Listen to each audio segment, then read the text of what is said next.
안녕하십니까. 생생매거진 오늘 아나운서 손지민입니다. 요즘 전국이 건조하죠. 우리 지역도 예외가 아닙니다. 주말 내내 건조특보가 내려진 가운데 강풍까지 겹치면서 대구와 경북 곳곳에 산불이 잇따랐는데요. 어제 오전에는 안동시 기란면 야산에서 산불이 나 40분 만에 진화됐고, 비슷한 시각 일직면에서는 농가 밭에서 발생한 화재가 인근 야산으로 번지면서 산불 진화 헬기 2대와 진화대원 90여 명이 투입돼 진화에 나섰습니다. 오후에는 영주시 평은면 야산과 영천시 화남면 죽곡리 야산 정상 부근에서 잇따라 불이 나 소방당국이 진화에 나섰는데요. 영주 산불의 경우 인근 과수원에서 농업 부산물을 태우다 난 불이 산으로 옮겨 붙은 것으로 보고 있습니다. 울진에서 대형 산불이 난 지 이제 1년이 다 돼가죠. 그 사이 산불 대응이 달라졌고 진화 인력과 장비도 개선됐지만 무엇보다 메마른 산지 주변에서 불을 피우지 않는 등 산불을 예방하는 일이 우선 아닐까 싶습니다. 2월 27일 월요일 생생매거진 오늘 함께하고 계십니다. 먼저 안동, 포항, 울릉 연결해서 그곳의 날씨와 소식 듣겠습니다. 안동입니다. 오늘도 낮과 밤의 계절이 다르게 느껴질 만큼 큰 기온차가 예상됩니다. 아침 안동 영하 6도, 청송 영하 9도로 평년보다 낮게 시작해서 낮에는 대부분 지역에서 최대 15도까지 오르겠습니다. 환절기 큰 일교차에 건강 유의하시고요. 이번 주는 강수 소식 없이 맑은 날이 많겠습니다. 당분간 낮과 밤의 기온차가 10도 이상으로 크게 벌어지니 옷차림에 신경 써주시길 바랍니다. 코로나19 이후 4년 만에 제5회 2023 예천 활축제가 개최를 확정지었습니다. 오는 5월 4일부터 7일까지 총 4일간 예천군 한천체육공원과 예천읍 시가지 일원에서 열리는데요. 전국 최대 규모의 체험형 대표 축제인 활축제는 국궁과 양궁, 세계활, 미디어활, 활서바이벌 등 활과 관련된 콘텐츠를 통해 축제를 즐길 수 있습니다. 무엇보다 축제가 열리는 기간 어린이날과 주말을 맞아 다양한 체험 프로그램을 마련하고요. 군은 예천만이 가진 활의 전통과 역사성 전달을 목표로 삼고 활 전시와 궁장 시연을 통해 활의 고장 예천의 이미지를 제고한다는 방침입니다. 지금까지 안동이었습니다. 이어서 포항입니다. 오늘은 대체로 맑은 가운데 대기가 메말라 있습니다. 현재 경북 동해안 전역에 건조특보 발효돼 있는데요.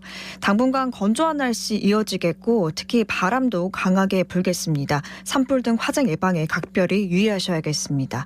오늘 낮 최고 기온은 영덕 15도, 포항 울진 16도, 경주는 17도까지 오르면서 평년보다 5, 6도가량 높아 포근하겠습니다. 어제 저녁 7시 반쯤 포항시 호미곶 북동쪽 1.2km 해상에서 조업하던 6톤급 어선에서 선원 1명이 실종되고 선장은 심정지 상태로 발견됐습니다. 조업 나간 어선과 연락이 되지 않는다는 신고를 받은 해경은 구조 세력을 현장으로 긴급 출동시키고 인근 해역의 어선의 주변 확인을 요청했는데요. 해상에 있던 민간 해양 구조선이 이 어선에 접근해 어선 아래에 있는 그물에 사람이 걸려 있는 것을 확인했습니다. 해경은 이 그물에서 심정지 상태인 40대 선장 A씨를 구조해 근처 병원으로 옮겼지만 A씨는 끝내 숨졌습니다. 함께 타고 있던 인도네시아 국적의 30대 선원 B씨는 실종됐는데요. 이 사고 어선에는 이들 둘만 탄 것으로 알려졌습니다. 해경은 해당 선박에 결함이나 문제는 없었던 것으로 파악했는데 현재 헬기와 구조대를 동원해 수색 범위를 넓히고 사고 원인을 조사하고 있습니다. 지금까지 포항이었습니다. 이어서 울릉입니다. 울릉도와 독도는 맑은 하늘 보이고 있습니다. 현재 기온은 어제보다 5도 높은 10도, 습도는 56%입니다. 동해 중부 먼바다에는 남풍이 불면서 0.5에서 1.5m의 잔잔한 물결이 일고 있습니다. 오늘 여객선은 정상 운항합니다. 울릉군이 지난해 하반기 고용률 전국 1위를 차지했습니다. 고용률이란 15세 이상 인구 가운데 취업자 비율을 의미하는데요. 통계청이 발표한 2022년 하반기 지역별 고용조사에 따르면 울릉군은 81.1%의 고용률을 기록하며 전국 228개 시군구 가운데 1위였습니다. 울릉군 주민 10명 가운데 8명 넘게 일하고 있다는 뜻인데요. 울릉군은 2014년 상반기부터 9년간 계속해서 고용률 1위를 차지하고 있습니다. 특히 지난해 상반기엔 코로나19 상황에도 고용률 85%로 역대 최고를 기록하기도 했습니다. 통계청은 울릉군의 주 산업인 오징어잡이 같은 경우 경기를 크게 타지 않아 고용률이 일정하게 유지되는 측면이 있다고 설명했습니다. 지금까지 울릉이었습니다.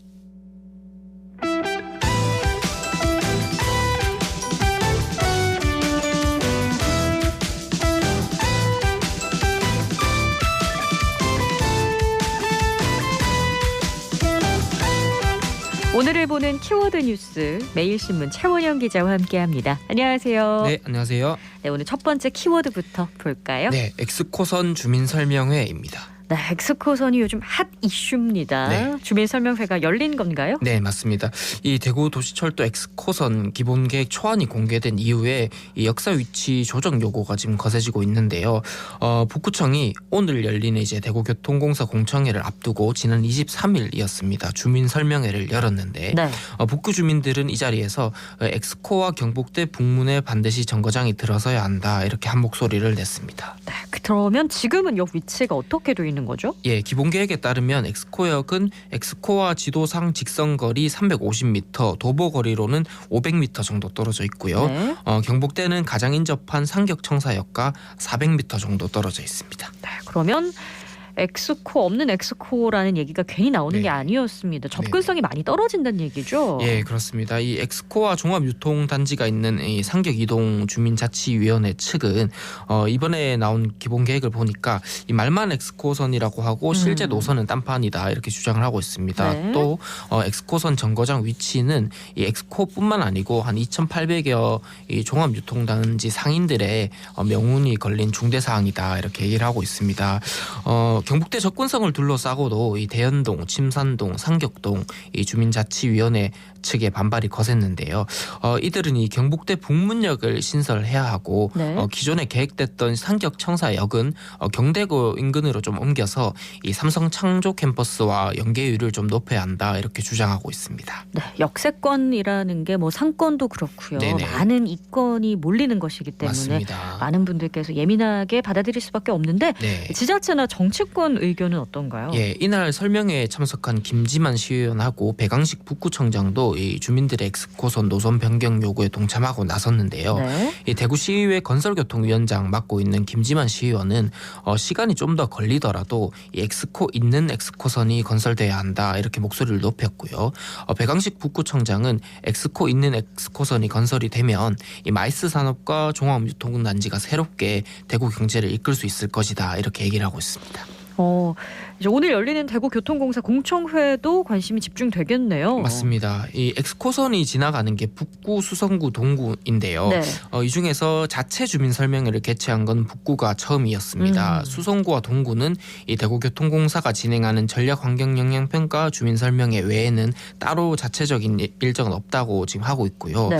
대구교통공사가 그래서 오늘 오후 2시입니다. 엑스코 서관에서 엑스코선 공청회를 예고해놨습니다. 네. 엑스코선이 그 길이에 비해서 네. 역이 좀 적은 편이잖아요. 네, 그렇죠. 아무래도 그래서 북구 쪽에 좀 집중된 네. 관심을 보이고 있는 것 같은데 앞으로 맞습니다. 어떻게 될지 주민들의 편의를 증진하는 방향으로 개선이 될지 지켜봐야 되겠습니다. 이어서 두 번째 키워드로 가볼게요. 예, 신청사 공방입니다. 네, 대구시의 신청사 문제를 놓고 요즘 네. 공방이 오가고 있죠. 맞습니다. 이 대구 신청사 건립 둘러싸고 권영진 전 대구시장하고 달서구가 지역구인 김용판 국민의힘 의원이 난타전을 벌였는데요. 네.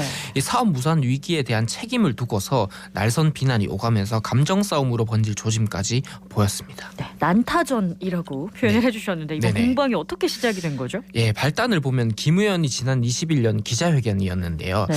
김 의원 이 자리에서 이 대구시가 제시한 대로 두류정수장 부지 일부를 매각해서라도 잠정 중단된 신청사 건립 사업에 속도를 내야 한다 이렇게 주장을 했습니다. 김 의원이 애초 축소 매각을 주장하면서 이 홍준표 대구시장하고 대립각을 세웠는데 네. 달서구민 대상 여론조사하고 지역구 의원들의 합의를 이유로 입장을 급선회한 건데요. 특히 김 의원이 이 자리에서 신청사 건립이 무산된 거는 이 권 전 시장의 책임이 크다면서 신청사 마스터 플랜도 없고 또 신청사 기금을 빼서 코로나 지원금으로 사용한 것이 이 명분을 준 거라면서 권 전 시장을 좀 직접적으로 비난을 했습니다. 네, 이렇게 직접적으로 비난을 받게 되니까 네. 권 전 시장이 반박을 한 거죠. 맞습니다. 맞습니다. 이 건전시장은 23일입니다. 페이스북에 이 김용판 의원의 엄중 경고한다라는 제목의 글을 올리고 그동안 제대로 된 노력은 없다가 느닷없이 부지 일부를 팔아서 건립하는 방안에 찬성한다고 입장을 바꾸면서 또 그 책임을 퇴임해서 물러난 전임 시장에게 돌리는 거는 참으로 무능하고 비열한 행동이라고 강력하게 비난했습니다. 네. 또 건전시장이 김 의원의 이제 입장 변화 이유였던 달서 구민 대상 여론조사하고 지역구 의원 합의에 대해서도 근거가 부족하다고 주장을 했는데요. 건전시장은 이 김 의원이 제 책임으로 언급한 마스터 플랜이 미흡하다고 생각하면 지금이라도 제대로 된 플랜을 짜면 되고 네. 또 예산이 문제라면은 돈을 만들 방법을 찾아야 마땅하다 이렇게 지적을 했습니다. 네. 또한 여기에다가 이태훈 달서구청장도 지난 22일에 자신의 SNS에 글을 올려서 홍 시장 주장에 동조하는 김 의원을 우회적으로 좀 비판을 했는데요. 네. 이 구청장은 그래서 두류공원과 연계해서 100년 대계를 바라볼 새로운 랜드마크 시청을 짓자는 거는 이제 250만 대구 시민과의 합의된 약속이다라면서 부지를 매각해서 짓는 신청사는 주변의 고층 건물하고 산 사이에 낀 고만고만한 건물이 될 뿐이다 이렇게 얘기를 했습니다. 네, 그럼 달서구청장은 이제 원안대로 가야 된다라는 네. 의견을 계속 고수하고 있는 입장인데 맞습니다. 이 건전시장도 이제 내 책임이 아니다 이렇게 얘기를 하고 있는데요. 네. 이렇게 페이스북에다 글을 올리니까 김 의원도 가만히 있지 않았잖아요. 네, 또 다시 이제 김 의원님 페이스북에 올린 글에서 이 대구시 신청사 건립과 관련된 기자회견에 대한 건전시장의 반응이 한마디로 한심하고 안타깝다 이렇게 직격을 또 했습니다. 김 의원은 신청사 건립 문제가 왜 이렇게 꼬였는지에 대한 기자들의 질문에 신청사 건립 기금으로 조성된 1,765억 중에 1,370억 원을 이 코로나19 긴급 재난지원금으로 지급함으로써 이제 지금 현 대구시에 예산이 없어서 못 짓는다는 명분을 준 게 원인 중 하나라고 말한 것이 전부다 이렇게 설명을 했습니다. 네, 어쨌든 신청사의 가장 큰 핵심은 네. 예산이니까요. 네네. 예산을 빨리 확보해서 네. 달서 구민들이 좀 웃을 수 있는 날이 빨리 네. 왔으면 좋겠다는 생각이 듭니다. 네. 세 번째 키워드로 넘어가 보죠. 예, 조폭의 현재입니다. 조폭의 현재라 네네. 어떤 내용일까요? 네. 지난 19일이었습니다. 서울경찰청 강력범죄수사대가 역대 최대 규모로 꼽히는 대포통장 유통조직을 일망타진했다고 제가 한번 전해드렸는데요. 네. 이 범행 규모하고 수법에 관한 언론 보도가 이어진 가운데 이 대구 시민들에게 익숙한 이름이 등장했었습니다. 이 주범 2명이 대구 지역 폭력 조직인 향촌동파하고 동성로파 조직원이었던 걸로 조사됐기 때문인데요. 그동안 자취를 감추다시피 한 조폭들의 이름이 언론에 등장하니까 이 잠잠했던 강력범죄가 다시 활개를 치는 거 아니냐 이런 걱정도 쏟아졌습니다. 네, 향촌동파. 네. 물론 이름을 많이 들어봤지만 아직까지도 있구나라는 생각 네. 많은 분들이 하셨을 텐데 예. 그래서 조폭의 현재 어떻습니까? 예, 경찰은 이 대구 지역에서 활동하는 폭력 조직 대부분이 신규 유입은 줄고 기존 구성원이 고령화되면서 네. 사실상 와해 수준이라고 진단을 하고 있습니다. 이 대구경찰청에 따르면 2021년 기준 관리 대상에 오른 조폭의 수는 대구 지역에서 12개 파 318명인데요. 네. 이거는 같은 기간 부산 399명, 광주 331명에 비하면 상대적으로 적은 편입니다. 경찰은 관리 대상 명단 특성상 또 은퇴나 생사를 정확히 알 수 없는 인원도 있어서 실제 활동하는 사람들은 더 적을 거다라고 보고 있습니다. 그러면 규모가 축소 중인 거니까 네. 세력도 좀 약해지지 않았을까 싶은데 어떻습니까? 예, 이 과거에는 뭐 영화를 보면 뭐 끈끈한 조직력과 주먹을 앞세워서 각종 이권에 개입하고 또 그런 것들이 묘사됐는데 네네. 이 단속과 처벌이 강해지면서 자연스럽게 세력이 약해졌고요. 경찰은 과거 조직원들은 지금은 뿔뿔이 흩어져서 각자 도생하는 이런 상황으로 추정하고 있습니다. 실제로 조폭을 처벌하는 게 보통 폭력행위처벌법 4조로 되는데요. 네. 요 법에 따라서 입건된 인원도 미미한 수준입니다. 지난 2018년부터 5년간 대구에서 이 조항으로 입건된 피의자는 2020년에만 43명이 있었고 나머지에는 한 명도 없었습니다. 전국적으로도 해당 조항에 따라서 입건된 피의자가 2012년 852명에서 2021년에는 431명으로 크게 줄었습니다. 거의 절반으로 줄었네요. 맞습니다. 예. 그런데 이제 조직 규모는 줄어든 게 확실해 보이지만 네네. 여전히 조폭이라는 조직이 존재한다는 건 걱정인데 네. 그럼 어떤 업종에 주로 조폭이 침투해 있는 건가요? 네, 과거에는 뭐 유흥업소 갈취나 부동산 시행사 등을 운영했던 조폭들이 네. 최근에는 좀 소규모 형태로 각종 온라인 범죄에 가담하는 쪽으로 바뀌고 있다는데요. 이와 관련해서 대구경찰청 폭력계장을 지냈던 전직 경찰관은 이 부동산 경기가 좋았을 때는 좀 아파트나 오피스텔 같은 걸로 이제 큰 돈을 벌었는데 네. 지금은 워낙 침체돼 있어서 두목급 조폭들도 두문불출하고 있다면서 사실상 대구 바닥 조직 대부분이 와해된 상태고요. 또 불법 도박 사이트 운영이나 뭐 대포 통장, 보이스피싱 같은 것들을 통해서 각자가 알아서 생존하는 형태라고 전했습니다. 네. 또 다른 경찰 관계자는 땡땡땡파라고 불리는 것도 이제는 옛말일 정도로 조직력이 약해졌다고 하면서 다만 이번 대포 통장 사건처럼 과거 조폭 출신들이 돈벌이를 위해서 온라인으로 이뤄지는 각종 지능형 범죄를 일으키는 경우가 많아서 관련 수사는 계속해서 강화하고 있다 이렇게 얘기를 했습니다. 네. 조폭 범죄도 시대를 타는군요. 맞습니다. 네 번째 키워드로 가보죠. 예, 신입생 모집난입니다. 대학교 신입생 얘기인가요? 맞습니다. 2023학년도 이제 개강이 코앞으로 다가왔는데 네. 대입 전체 추가 모집 인원의 17%가 대구 경북권 대학에서 발생해서 지역 대학들의 신입생 모집난이 심각한 상황으로 나타났습니다.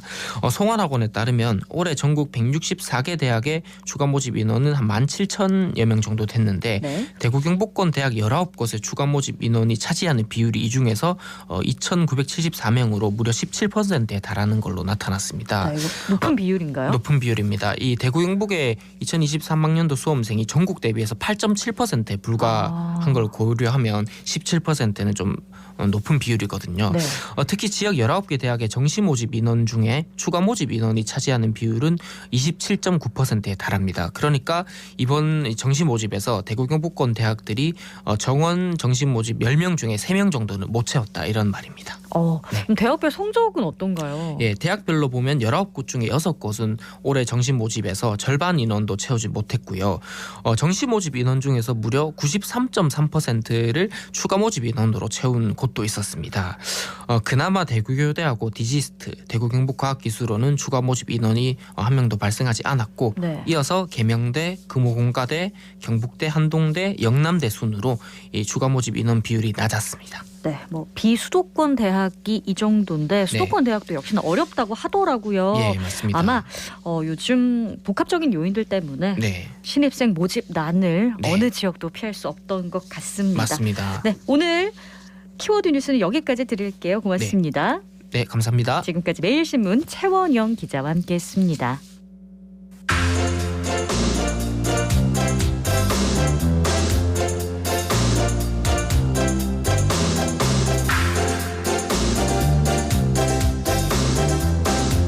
네, 지난 21일부터 내일 28일까지가 대구 시민주간입니다. 올해 시민주간은 대구 굴기, 시민 정신의 힘으로라는 슬로건 아래 다양한 행사가 진행되고 있는데요. 그 가운데 역사 속에서 대구 시민으로서의 정체성을 알 수 있는 대구 역사 아는 날이 열렸다고 합니다. 그 현장에 서하나 리포터가 다녀왔다고요. 네, 저는 대구 시민주간에 처음으로 선보이는 대구 역사 아는 날에 다녀왔습니다. 이번 행사는 대구 근대역사관, 대구 방자유기박물관, 대구 향토역사관 이 세 박물관이 함께 개최했는데요. 전문가의 역사 강의를 통해서 시민들이 대구 역사를 알고 또 느낄 수 있는 시간이었습니다. 이번에 제가 다녀온 강좌는 대구에는 언제부터 사람이 살기 시작했나라는 주제의 강좌였습니다. 네, 달성 관문유적입니다. 위치로 보면 여기 지금 여기 동학하고 만나는 만나는 셈 있죠, 그죠? 저는 세종문화재연구원의 유병록 책임연구원입니다.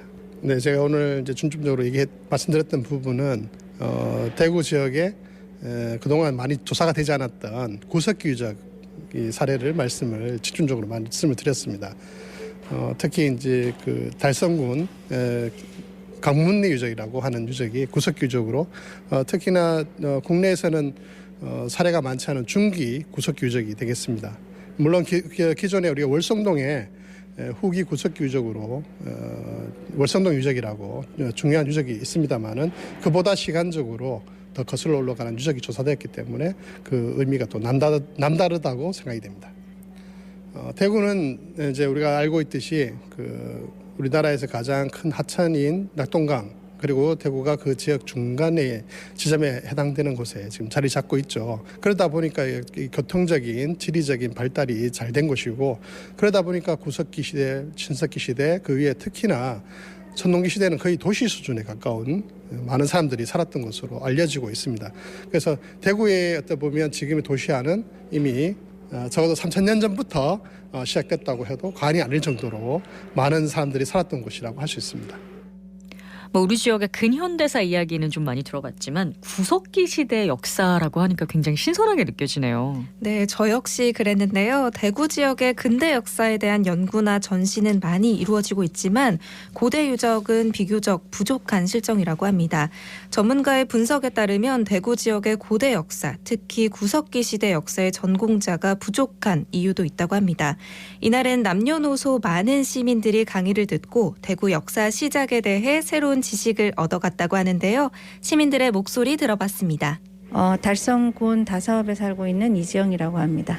대구가 발전해왔던 과정들을 이제 되짚어 보고 또 앞으로 어떻게 대구 시민으로서 살아갈 방향이라든지 역할 같은 것들을 좀 생각해 볼 수 있는 시간이 되었고요. 또 아이들도 자라면서 내가 살고 있는 지역이 어떤 역사를 가지고 있고 또 어떻게 앞으로 발전해 나가는데 자신이 어떤 역할을 할 수 있는 사람으로서 성장할 수 있을까 하는 그런 생각을 할 수 있는 계기가 되는 시간이었던 것 같아요.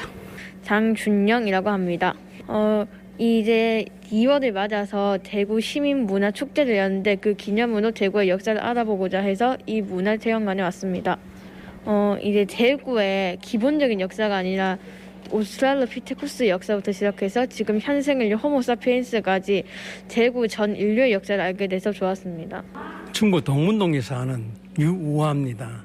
예, 제가 알기로는 대구 역사가 월성동에서 발굴된 그 신석기 시대 돌을 발굴하면서 대구가 역사가 됐다고 이렇게 알고 있었는데 오늘 여기 와서 강의를 들어보니까 관문리에 구석기 시대에 돌들이 그 전에 또 발굴돼서 그것이 대구의 역사가 시작됐다는 것을 새롭게 알게 됐습니다. 대구 역사를 알리고 대구 지역의 특색을 알리는 이런 행사들이 앞으로 더 많았으면 시민들에게 큰 도움이 되겠습니다. 네, 대구 역사에 대한 새로운 지식도 얻고 또 대구 시민으로서 정체성도 찾는 뜻깊은 행사네요. 네, 저도 강의를 들으면서 구석기부터 이어진 긴 시간 속에 쌓아온 대구의 역사를 알아볼 수 있었는데요. 네. 대구 시민주간의 대구시 공립박물관 3곳을 방문하고 스탬프 인증을 받으면 기념품도 받을 수 있다고 합니다. 이번 행사에 대한 더 자세한 이야기 들어보겠습니다. 대구 문화예술진흥원 박물관 운영본부장 신형석입니다.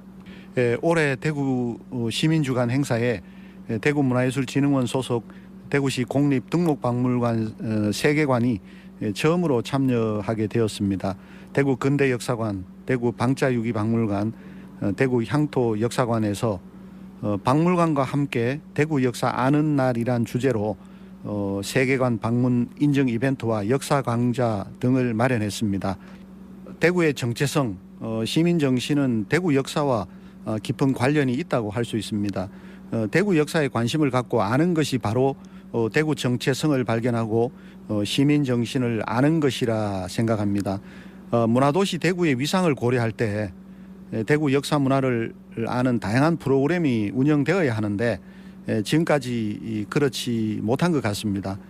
대구 역사 문화를 재조명하고 홍보하는 곳이 바로 박물관이기 때문에 앞으로 저희들은 시민 여러분과 다양하게 소통하면서 대구 역사 홍보센터로서의 역할을 제대로 하고자 합니다. 앞으로 대구시 박물관에서는 대구 역사와 문화를 조명하는 다양한 프로그램을 운영해서 시민 여러분을 초대한다고 하니까요. 쉬는 날 박물관에서 즐거운 시간 보내는 것도 좋을 것 같습니다. 네, 서은혜 리포터 소식 잘 들었습니다. 고맙습니다.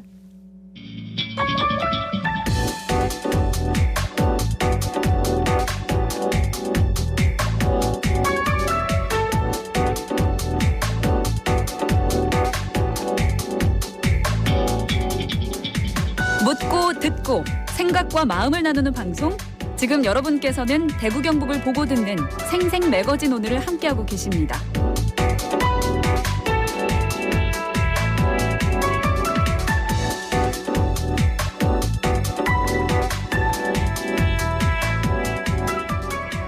매거진 오늘 함께하고 계신 지금 시각 11시 30분 지나고 있습니다. 국민의힘 새 지도부를 선출하는 3.8 전당대회가 9일 앞으로 다가왔습니다. 이런 가운데 대구 출신 천하람 후보의 막판 지지율 상승세가 심상치 않습니다. 천 후보 자신이 결선에 진출하면 태풍이 될 것이라며 자신감을 내보이고 있는데요. 천하람 후보 연결해서 직접 얘기 들어보는 시간 가지겠습니다. 안녕하세요. 네, 안녕하세요. 유일한 대구 태생의 후보 천하람입니다. 네, 반갑습니다. 네, 반갑습니다. 본 경선이 이제 레이스 중반을 지났고 이제 중반부를 향해 달려가고 있습니다. 네. 2위권 다툼이 치열한데 이번 전당대회 흥행의 주역으로 꼽히고 있는데 맞다고 생각하시나요?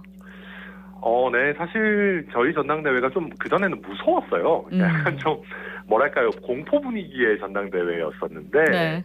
그래도 확실히 제가 나와서 특히 또 제가 저희 허나 김용태, 이기인 후보와 함께 좀 젊은 선거운동도 하고 젊은 패기로 또 소신을 가지고 해야 될 얘기도 하고 그러다 보니까 네.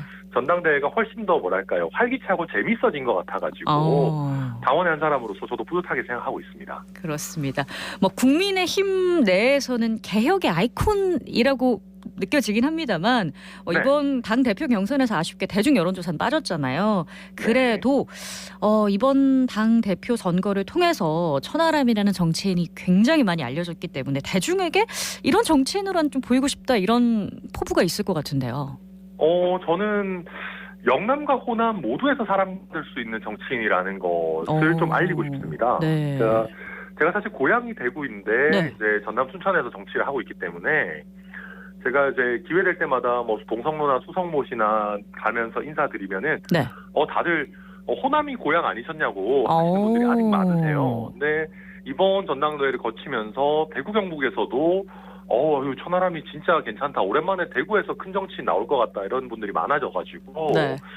좀 개인적으로 굉장히 감사하게 생각하고 다만 이게 사실 어떻게 보면은 제가 제 지지율이 민심에서 1위 나오고 이러는 거를 좀 이상하게 얘기하는 건 좀 그렇지만은 이게 좀 정상적이진 않습니다. 그러니까 무슨 말이냐면 사실 제가 경쟁하고 있는 특히 안철수 후보 같은 경우는 대선 주자급이시거든요. 네. 근데 제가 이런 분을 꺾고 민심 1위를 한다라는 거는 제가 잘나서 그렇다기보다도 이게 우리 당에서 조금 더 선명한 개혁의 목소리가 필요하고 네. 그 개혁의 목소리에 공감하는 국민들이 많으시다는 것이거든요. 그래서 저는 기분도 물론 좋지만은 또 동시에 굉장히 책임감을 좀 느끼시겠죠. 네, 책임감도 느낍니다.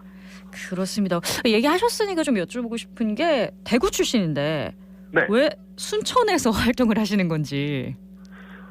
저는 그게 좀 문제라고 생각합니다. 네. 저는 요새 TK에서 만나는 많은 분들이 대구 경북 의원들 싹 다 물갈이 하겠다라고 하면은 지지율 10% 오를 거라고 그러십니다. 그러니까 대구 경북 지역 정치가 약간 뭐랄까요, 그들만의 리그 내지는 지방 호족화가 돼가지고 네.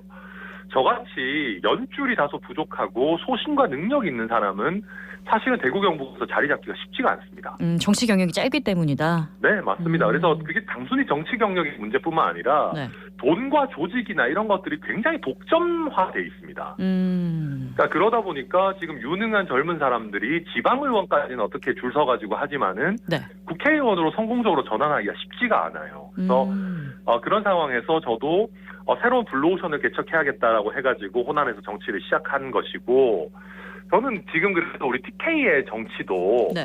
굉장히 많이 개혁하고 문호를 개방해야 될 필요성들이 많다. 저는 그런 부분도 앞으로 지속적으로 말씀드릴 생각입니다. 네, 그렇게 치면 대구가 이 가능성이 열린 도시잖아요. 그럼요. 그러면 대구에서 이제 홈그라운드를 대구로 옮겨볼 생각은 없는지 궁금해지는데요. 제가 기회의 지금 땅인 것 당장 같은데. 그럴 수 있는 거는 아닌 것 같고요. 다만 저는 그렇습니다. 제가 국민의힘에서 정치를 하면서 특히 전국 단위 선거를 치를 정도의 정치인이 되면서 대구 경북에서 사랑받지 않으면은 저는 국민의힘에서 큰 정치인 될 수 없다고 생각합니다. 게다가 저는 고향도 대구고 네. 사실 저희 친척들도 지금 대백프라자 근처에 대봉동에 많이 사시거든요. 그래요? 네, 또 저희 부모님 같은 경우도 직장은 군이고 사시는 곳은 의성이고 다 지금 대구 경북에 굉장히 뿌리가 있기 때문에 네. 저도 대구 경북에서 사랑받아야겠다라고 생각하지만 지금 당장 뭐 대구 출마를 생각하고 있지는 않습니다. 그렇군요. 뭐 당심의 뭐 절반 정도가 뭐 TK에 있다 이렇게도 다들 말씀을 하시던데 뭐 앞으로 대구에 얼마나 영향력 있는 정치인으로 잘하실지 저희가 좀 지켜보겠고 네. 일단은 전당대회 얘기 다시 돌아가 볼게요. 경선이 막바지입니다. 어떻게 현재 판세를 어떻게 보시고 계신가요? 이게 또 여론조사를 인용하면 막 줄줄 읊어야 돼서 그렇지만은 네.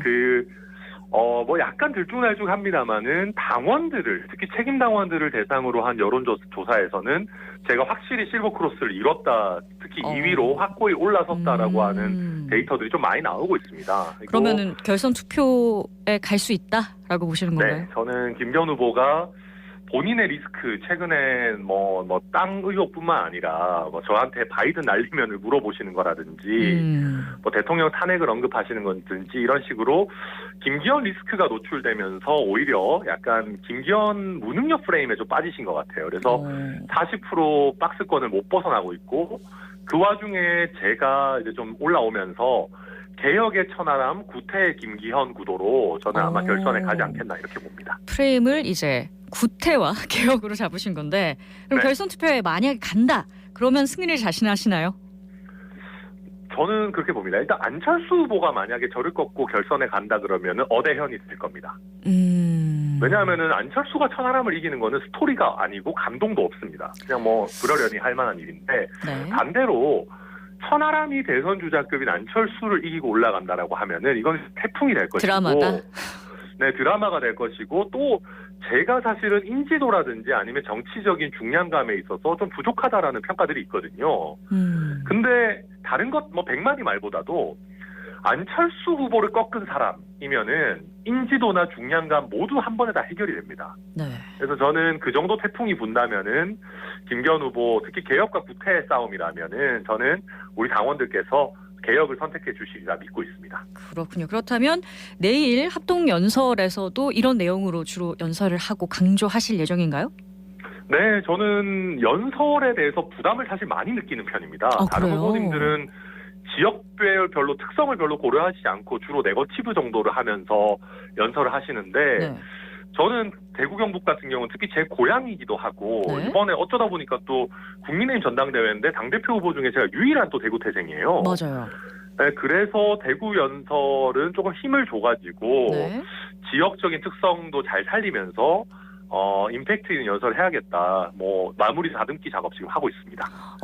지역적인 임팩트를 좀 고려하겠다라고 말씀을 하셔서 말인데 우리 네. 지역에 좀 산재한 문제들이 있습니다. 직면한 것 중에 가장 큰 게 아무래도 신공항 건설이에요. 그렇죠. 이 부분에 대해서는 어떻게 생각하고 계신가요?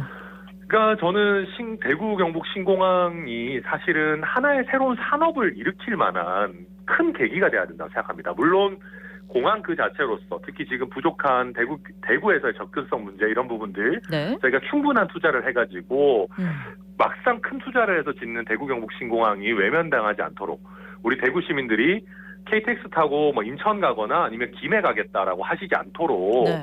저희가 그 접근성 문제 최대한 잘 풀어내야 된다고 생각하고 네. 그와 덧붙여가지고 대구 경북이 사실은 소비 도시가 됐지 않았습니까? 그러니까 다들 보면은 이렇게 돈 많은 사람들이 많은데 이거 어떻게 다 저렇게 돈이 많으시지라는 생각이 들 정도로 양질의 일자리가 충분히 들어오지 않고 있는 부분들이 있어가지고 대구 경북 신공항과 연계한 추가적인 카고 부분에 있어가지고 어떤 산업 경쟁력 이런 부분들 저희 더 어떻게 보면 중점적으로 고민해야 된다 그렇게 보고 있습니다. 일자리 창출까지 이어질 수 있도록 또 국민의힘이 좀 도와줄 수 있으면 참 좋을 텐데. 당연히 해야죠. 네, 지역 현안이 산재해 있는 상황이기 때문에 TK에서는 당 대표가 누가 되든지 간에 어떤 일을 할지가 가장 궁금합니다. 당 대표가 된다면 가장 먼저 할 일은 무엇인가요? 저는 결국 정치라는 게요 사람이 하는 거거든요. 네. 그리고 저희가 정책도 내놓지만 정책을 만드는 것도 사람입니다. 결국 저는 TK에서 유능한 인재들이 정말 많은데 이분들이 기득권 카르텔에 가로막혀가지고 제대로 길을 못 펴고 살고 있는 거 그것만 저희가 잘 해결하더라도 우리 국민의힘이 또 대구 경북에 산재한 많은 부분들 잘 해결할 수 있을 거라고 보고 또 하나는요 저는 그렇게 봅니다. 제가 국민의힘 당대표 나와가지고 이런 얘기 하는 게 맞는지 모르겠습니다만은 네. 대구 경북에 계시는 우리 시민 여러분들도 국민의힘이 제대로 못하면 회초리 때려야 됩니다. 네. 그래서 저는 정말 저희가 대구 경북의 사랑을 당연시하지 않고 항상 저희가 더 사랑을 받기 위해 갈구하는 정당으로 변화해야 된다. 뭐 그렇게 생각하고 있습니다. 네, 뭐 방금 또 대구 경북의 인재 교류도 얘기하셨고 정치도 사람이 하는 일이라고 하셨는데 그러면 사람들이 하는 일 중에 가장 기반이 되어야 되는 게 소통이 아닐까라는 생각이 들거든요. 네. 여당 대표는 뭐 대통령이랑도 소통을 잘 해야 되지만 야당 대표랑도 소통을 잘 해야 되지 않습니까? 그럼요. 이 부분은 또 정치 경력이 짧기 때문에 좀 불안해하는 당원들이 있지 않을까 싶은데 이 부분은 어떻게 해결할 수 있을까요? 저는 과거에 네. 이준석 전 대표와 송영길 전 대표 때 보면 소통이 거의 제일 잘 되는 편이었던 것 같거든요. 그러니까 이게 나이의 문제는 결코 아니라고 생각합니다. 물론 네. 저도 이재명 대표의 사법 리스크 때문에 좀 꺼려지는 면은 있습니다만은 그래도 어떤 여러 가지 민생 과제를 위해서 해야 되는 부분들은 적극적으로 소통할 것이고 네. 또 재밌는 것은 제가 최근에 정치개혁과 관련해가지고 민주당에 있는 여러 중진 의원들과 적극적으로 소통을 하고 있습니다. 네. 그래서 그런 정치개혁을 위한 어떤 여야의 협치가 저는 여러 가지 뭐 노동, 뭐 연금, 뭐 교육개혁을 말할 것도 없고 여러 민생 과제에 있어서 여야가 소통을 하는 하나의 마중물이 될 거다. 그래서 제가 그런 부분 소통도 최선을 다할 거다 말씀드리겠습니다. 네, 그래야 우리나라의 정치, 대한민국의 정치가 또 한일보 앞서 나갈 수가 있겠죠. 네. 이준석 전 대표의 전폭적인 지원을 받고 있습니다. 이게 그렇죠. 뭐 천 후보에게 도움이 되는 부분도 있고 뭐 그렇지 않은 부분도 있다고 생각이 되는데 뭐 네. 일각에서는 그림자에서 벗어나야 되는 것이 아니냐라는 지적도 있습니다만 그런 지적에는 어떤 답변 주실까요? 그러니까 어떻게 보면 이게 이제 급성장하는 정치인이 항상 겪는 성장통입니다. 유승민 전 의원도 처음에는 이회창 총재의 퀴즈였고 이준석 대표도 뭐 박근혜 유승민 퀴즈 이런 얘기를 한동안 들어왔죠. 근데 결국 핵심은 본인의 색깔을 충분히 보여드리느냐 하는 것이고 저는 최근에는 굉장히 감사한 것은 네. 제가 유승민 전 의원이 가졌던 그 어떤 지지율보다 이제 높게 나오는 것들이 시작되고 있습니다. 네. 그렇다라고 한다면은 제가 유승민, 이준석의 그늘을 조금씩 벗어나고 천하람의 개인기를 보여드리고 있다라고 말씀드릴 수 있고 특히 호남이나 대전이나 강원에서의 연설 같은 거나 토론회에서의 저의 퍼포먼스나 뭐 이런 부분들을 또 저의 또 진중한 태도 같은 것들을 보시면서 네. 이준석 전 대표보다 낫네라고 얘기하시는 분들이 점점 늘어나고 있거든요. 저는 그러면서 자연스럽게 천하람이라고 하는 정치인이 하나의 굉장히 좋은 개혁 보수 진영의 아주 좋은 지도자급 정치인이다 이렇게 곧 인정해 주시지 않을까 기대하고 있습니다. 네, 그 흐름이 잘 이어져서 좋은 설레로 남기를 저희도 기대를 해보도록 하겠습니다. 오늘 함께해 주셔서 감사합니다. 네, 감사합니다. 네, 지금까지 천하람 국민의힘 당대표 후보였고요. 저희 국민의힘 당대표 후보 인터뷰는 후보 4명 가운데 인터뷰 의사가 있는 2분을 진행하기로 했고 오는 3월 7일입니다. 3월 7일 화요일에 김기현 후보도 인터뷰할 예정이니까 많은 관심 부탁드리겠습니다.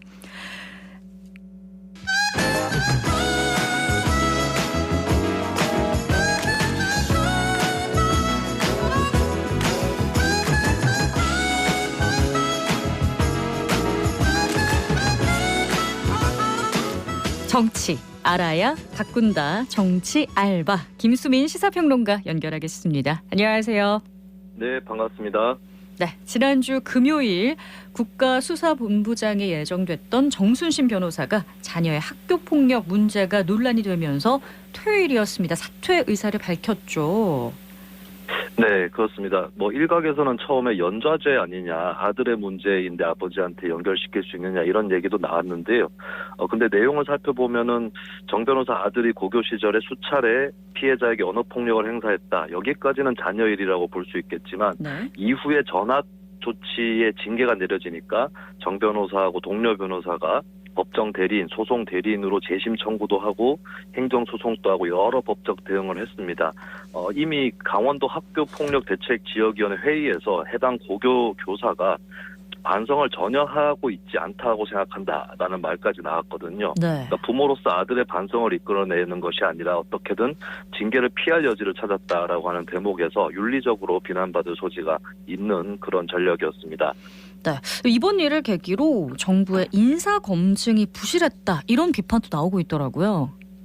네, 일단 첫 번째로 국가수사본부장은 경찰 조직인데 굳이 검사 출신인 정순신 변호사를 임명하려고 했는가? 네. 여기서 이미 논란이 있었고 경찰 구성원들의 반발도 있었습니다. 또 윤 대통령과 가깝다는 그런 평가도 있었기 때문에 일단 인사 기조에서 문제가 있었던 거 아니냐 이것이 지적이 되고 있는 거고요. 네. 그리고 대통령실에서는 자녀와 관련된 문제라서 검증에 미흡한 점이 있었다라고 밝혔지만 법조계에서 이미 어느 정도 알려진 문제였는데 정말 몰랐었느냐 이 의문이 또 제기가 되고 있습니다. 네. 그리고 법무부에 인사 검증단이 설치가 돼 있죠. 이게 설치할 때도 위법 논란이 있었습니다. 왜 법무부에 설치하느냐라고 하는 것이었는데 네. 법무부가 그때 1차 인사 검증을 하겠다라고 얘기를 했지만 이번에는 검증 여부에 대해서도 밝히고 있지 못한 그런 상황이기 때문에 법무부의 자존심에도 생채기가 생겼다고 볼 수가 있겠고요.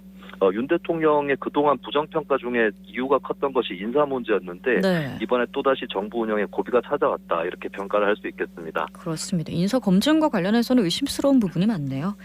자, 다음은 윤석열 정부의 이른바 노동개혁 드라이브를 짚어보겠습니다. 정부는 양대 노총의 회계 투명성과 건설 현장 폭력에 대해 공세를 이어가고 있네요.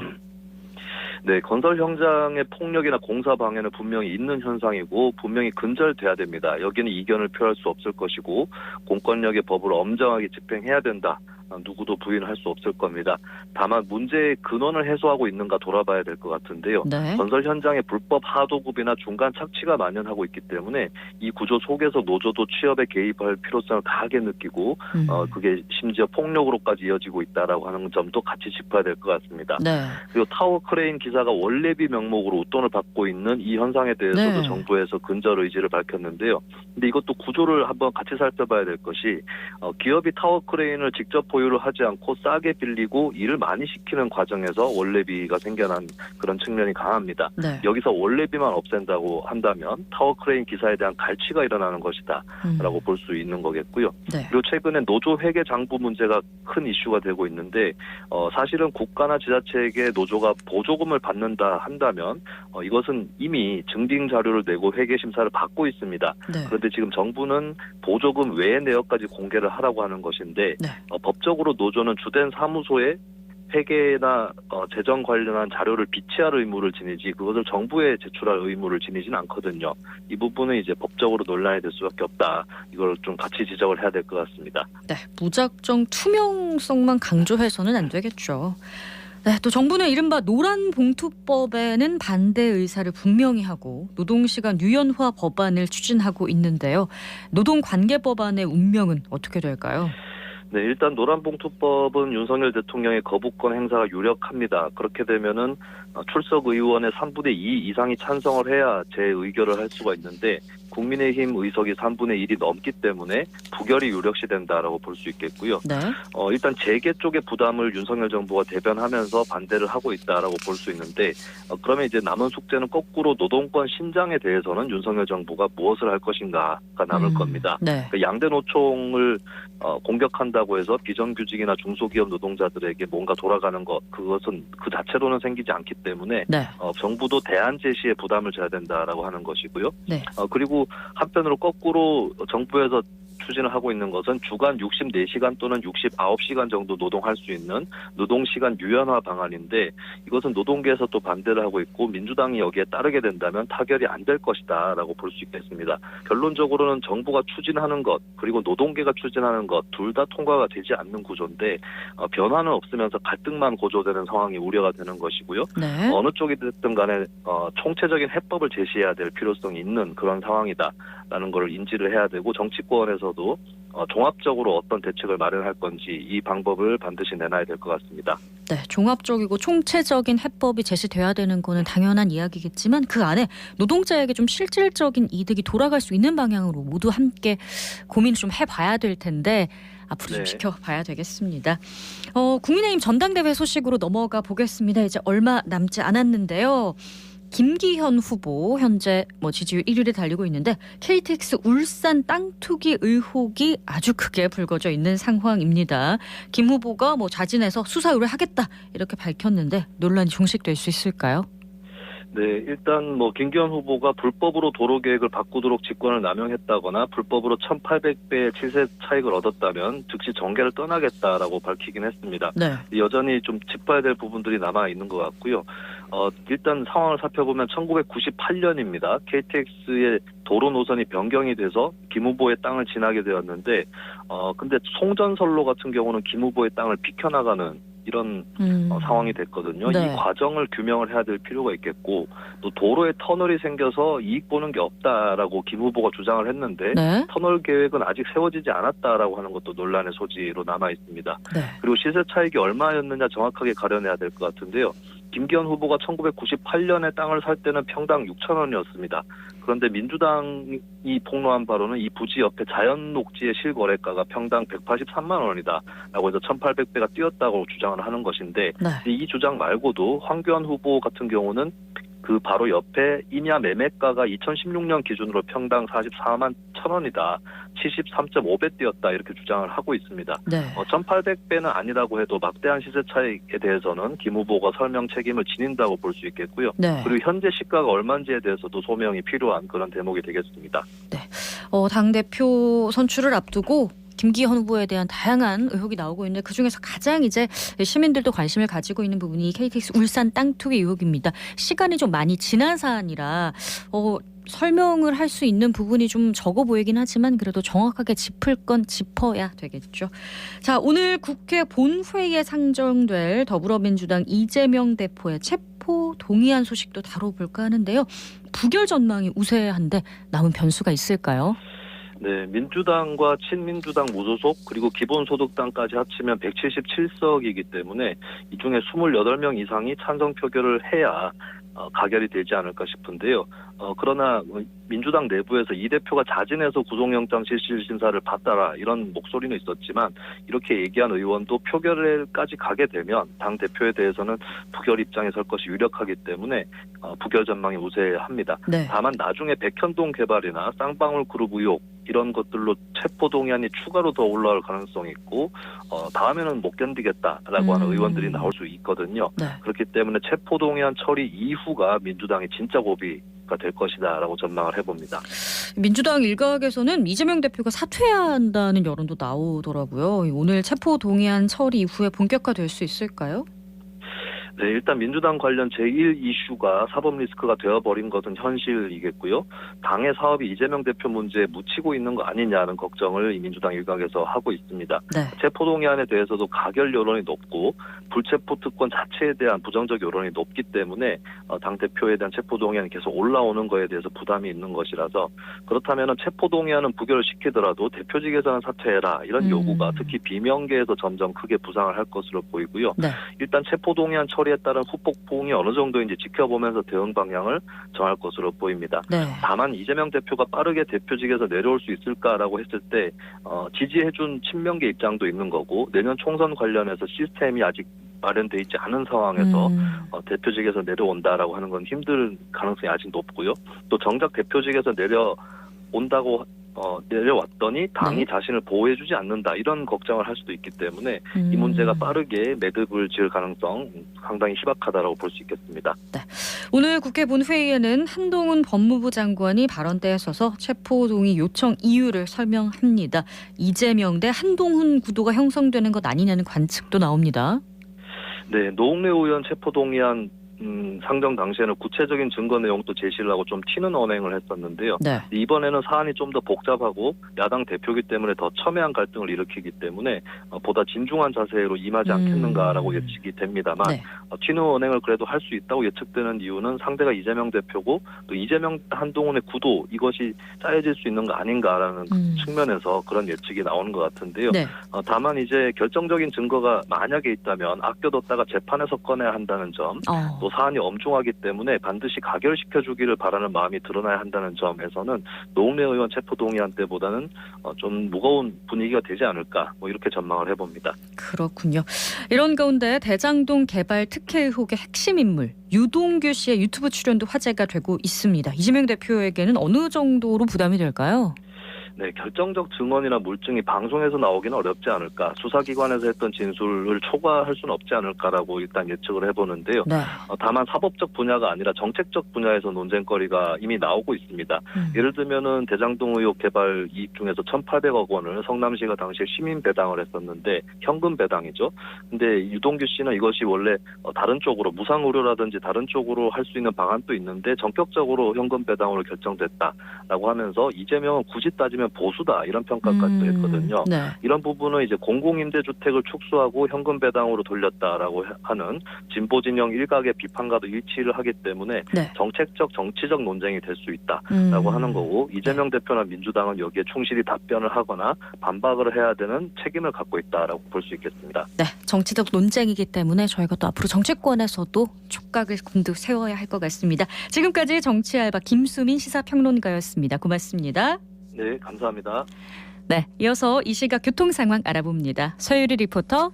네, 먼저 시내도로 정보입니다. 명덕로 위로 사고 소식 있는데요. 명덕 내거리에서 계명 내거리 방향, 계명 내거리 30m 못 간 지점 2차로에 승용차 추돌 사고 발생했습니다.